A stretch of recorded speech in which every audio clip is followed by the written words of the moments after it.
আসসালামু আলাইকুম বন্ধুরা, কেমন আছো তোমরা? আশা করি সকলেই ভালো আছো। চলে আসলাম তোমাদের মাঝে ৭১ নম্বর ভ্লগ নিয়ে। ইতিমধ্যে আমাদের যে সবসময় যেরকমটা হয়, আমাদের উঠতে উঠতে লেট হয়ে যায়, তেমনটা আজকেও ঘটেছে। তো চলো, আজকে যেহেতু ঘুম থেকে উঠতে উঠতে প্রায় অনেক লেট হয়ে গেছে, চলো আগে আমরা নাস্তা খেয়ে ফ্রেশন আপ হয়ে তোমাদের সঙ্গে দেখা করি। বা এরকম হতে পারে আমরা কিন্তু দুপুরের খাবার একসঙ্গে খাওয়ার পর তোমাদের সঙ্গে দেখা করতে পারি। এবং আজকে এক জায়গায় বাইরে চলে যাবো, এটা আমাদের খুবই চীনা পরিচিত জায়গা। তো চলো আমরা খাওয়া দাওয়া করে ফ্রেশন আপ হয়ে তোমাদের সঙ্গে দেখা করছি, চলো।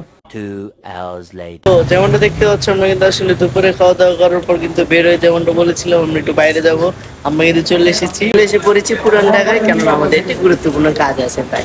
এবং যে শুনতে তো পেরেছিল, আসলে আজকে উঠতে উঠতে যেহেতু লেট হয়ে গেছে এবং তাড়াতাড়ি খাওয়া দাওয়া করে চলে আসি, এবং এত তাড়াহুড়োর মধ্যে আসতে হয় যে আসলে ভিডিও করার এরকম সুযোগটা পাইনি। এবং মাগরিবে কিন্তু আদান হয়ে গেছে, যেমনটা দেখতে পাচ্ছি সন্ধ্যা কিন্তু হয়ে গেছে। তো চলো এখানে কাজটা সেরে তোমাদের সঙ্গে বাকি কথা বলছি। A few moments later. So দেখতে পাচ্ছ আসলে প্রায় 1 থেকে 45 মিনিট পর, 1 ঘন্টা থেকে 45 মিনিট পর আমাদের কাজটা হয়ে যায়। সে মূলত নামাজ পড়তে চলে গিয়েছিল, আসলো, আসার পর কিন্তু আমাদের কাজটা করে ফেললো। এবং এখন কিন্তু আছি আমরা পাকিস্তান মাঠের সামনে। তোমরা যারা চিনো তারা বলতেই পারবো, এখানে আমরা সামনে আসলাম, একটু ফুচকা খাইলাম, এরপরে সামনে কয়েকটা ফাস্টফুড ছিল, সেগুলো ট্রাই করলাম। তো চলো বাসায় চলে যাব, কেননা আমাদের আবার চলে যাওয়া লাগবে হাসপাতালে। এবং হাসপাতালে যাওয়ার আগে অবশ্যই আমাদের আজকে ব্যায়াম করা লাগবে, কারণ আজকে অনেক দিন হয়ে গিয়েছে ব্যায়ামটা করছি না। চলো চলো তাড়াতাড়ি চলে যাই, বাস চলো।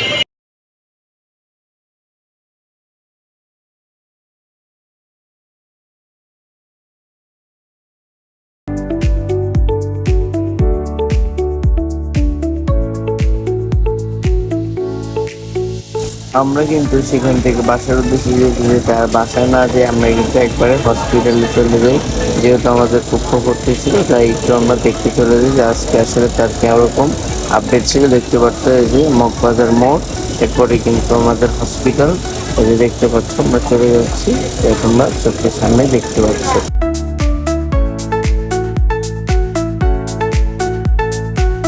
এবং আসলে আজকে কিন্তু হসপিটালে আসার উদ্দেশ্য হলো, আমরা জাস্ট হসপিটালে খাবার দিয়েছিলাম আর কি, যারা যারা ছিল তাদের জন্য খাবার দিয়েছিলাম।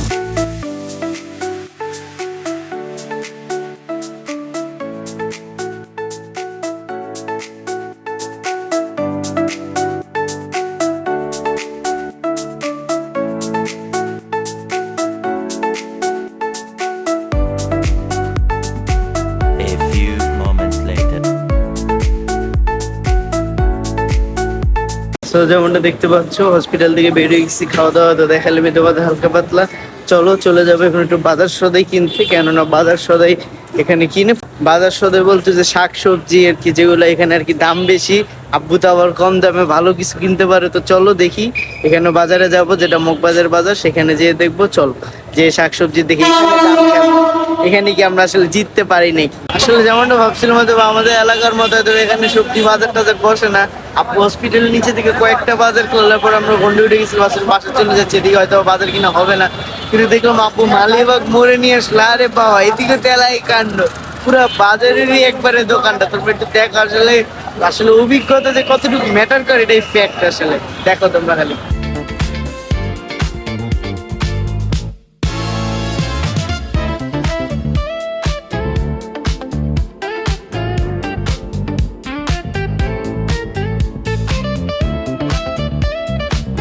এদিকে মনে হয় আমাদের ওই দিক থেকে হয়তো বেশি দোকানপাট আছে। আসলে পুরাই আসলে অবাক হয়ে গেলাম যে আসলে এই জায়গায় যেরকম থাকতে পারে। আসলে আব্বুর যে অভিজ্ঞতা আছে সে এটা দেখলে কিন্তু আসলে বোঝা যায়। তো চলো এখান থেকে দেখি আসলে আব্বু কয়টা কি বাজার টাজার কিনে আমরা আমাদের ফুকুর বাসায় চলে যাবো। কেননা যেহেতু সে ব্যস্ত আছে, সে কাঁচা বাজার টাজার করতে পারতেছে না, তাই আমরা করে বাসায় দিয়ে আসবো। তো আমাদের সঙ্গেই থাকো চলো। এবং যেটা বলতে ভুলে গেছিলাম, আমাদের ভাই মিশি, মিশি কিন্তু আমার আরেক বড় ভাই, আমাদের একজন বড় ভাই আছে মেজবা ভাই, সে আমাদের ক্লোজ ভাই। তার সঙ্গে কিন্তু আছে হাসপাতাল থেকে ওখান থেকে খাবার, বাকি খাবার যত বাঁচবে খাবারের পর ওখান থেকে আমার কুকুর বাসায় নিয়ে চলে যাবে। তো চলো তোমাদের সঙ্গে দেখা হচ্ছে, চলো।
বাজার দিয়ে বাসায় চলে যায়